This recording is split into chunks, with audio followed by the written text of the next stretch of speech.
جنوبی افریقہ کے خلاف T20 سیریز کے لیے پاکستان کے اسکواڈ کے لیے مشاورت حتمی مراحل میں داخل ہو گئی۔ ٹیم کا اعلان جلد متوقع ہے۔ ذرائع کے مطابق جنوبی افریقہ کے خلاف 3 T20 میچز کی سیریز کے لیے پاکستانی اسکواڈ میں 2 سے 3 تبدیلیاں متوقع ہیں۔ حسین طلعت اور خوشدل شاہ کا جگہ بچانا مشکل ہے۔ ذرائع کے مطابق عرفان خان نیازی اور نسیم شاہ کو پاکستانی اسکواڈ میں شامل کیے جانے کا امکان ہے۔ اس کے علاوہ ذرائع کا کہنا ہے کہ بابر اعظم اور محمد رضوان کے اسکواڈ میں شامل ہونے کا امکان نہیں، جبکہ شاہین آفریدی کو آرام دینے کی تجویز ہے۔ ذرائع کا کہنا ہے کہ پاکستان T20 اسکواڈ کے لیے مشاورت حتمی مراحل میں داخل ہو گئی ہے اور ٹیم کا اعلان جلد کیا جائے گا۔ واضح رہے کہ پاکستان اور جنوبی افریقہ کے درمیان 3 T20 میچز کی سیریز کا پہلا میچ 28 اکتوبر کو پنڈی اسٹیڈیم میں کھیلا جائے گا، جبکہ دوسرا اور تیسرا T20 میچ 31 اکتوبر اور 1 نومبر جبکہ دوسرا اور تیسرا T20 میچ 31 اکتوبر اور 1 نومبر کو لاہور میں ہوگا۔ افضال خان،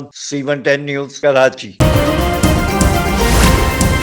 C110 نیوز، خبر کی اصل خبر۔